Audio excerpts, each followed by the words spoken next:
सरकार जहां राज्य के आर्थिक संसाधनों को मजबूत किए जाने को लेकर लगातार विभागों को निर्देश करने के साथ ही अपने स्तर पर मंथन कर रही है, वहीं दूसरी तरफ राज्य में बंद पड़ी शराब की 148 दुकानें से सरकार को 450 करोड़ का आर्थिक नुकसान होता दिखाई दे रहा है।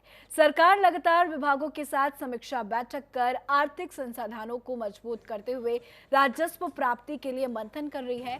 वहीं दूसरी तरफ आबकारी विभाग के अधिकारी सरकार की कार्य योजनाओं पर ही पलीता लगाने का काम कर रहे हैं। राज्य में 148 शराब की दुकानें बंद है, जिससे सरकार को 450 करोड़ तक का राजस्व प्राप्त हो सकता था, लेकिन अधिकारियों की कार्यप्रणाली के चलते अभी तक दुकानों को खोले जाने को लेकर कोई ठोस कदम नहीं उठाया गया है, जिससे सरकार को करोड़ों का घाटा वहन करना पड़ सकता है। सरकार के शासकीय प्रवक्ता मदन कौशिक ने बताया कि सरकार दुकानों को खुलवाने को लेकर अपने स्तर से ही प्रयास कर रही है, जिससे राजस्व की प्राप्ति हो सके। उन्होंने कहा कि विभाग से प्रस्ताव मिलते ही दुकानों का आवंटन को लेकर सरकार की ओर से निर्णय लिया जाएगा। साथ ही वित्त सचिव अमित नेगी ने भी राज्य में आय के मुख्य स्रोत के रूप में आबकारी, खनन, जीएसटी को मुख्य स्रोत बताया है। उन्होंने कहा कि राज्य में खनन, आबकारी और अन्य टैक्स वसूली से अपने आर्थिक संसाधनों को मजबूत करने का काम कर रहा है, जिससे सरकारी खजाने में पैसा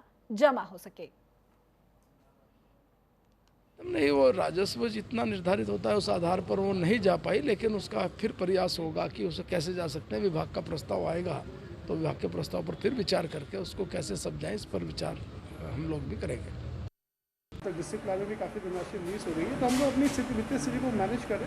अभी चैलेंजेस हैं वित्तीय स्थिति में, हमें अब रहेंगे इस साल में, बिकॉज जब तक कलेक्शन बहुत सारी व्हीकल टैक्स में हो गया या एक्साइज में हो गया या स्टैंप्स में हो गया, जब तक कलेक्शन बढ़ेंगे नहीं तब तक हमारे सामने थोड़ा वित्तीय चैलेंज रहेंगे। इन दुकानों की व्यवस्था करने की कार्रवाई की जा रही है और कोशिश की जाएगी, लेकिन उसके पश्चात भी अगर दुकानें नहीं खुल पाएंगी, नहीं उठ पाएंगी, तो जैसे पिछले वर्ष भी 131 दुकानें नहीं उठ पाई थी, तो फिर वैसी स्थिति रहेगी।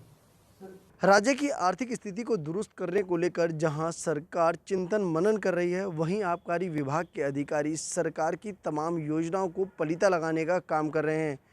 राज्य में 148 बंद पड़ी शराब की दुकानों से सरकार को 450 करोड़ से ज़्यादा का नुकसान हो रहा है, जिसको लेकर अब आबकारी विभाग के अधिकारियों को भी ठोस मंथन करने की ज़रूरत है, जिससे राज्य के वित्तीय हालात सुधर सकें।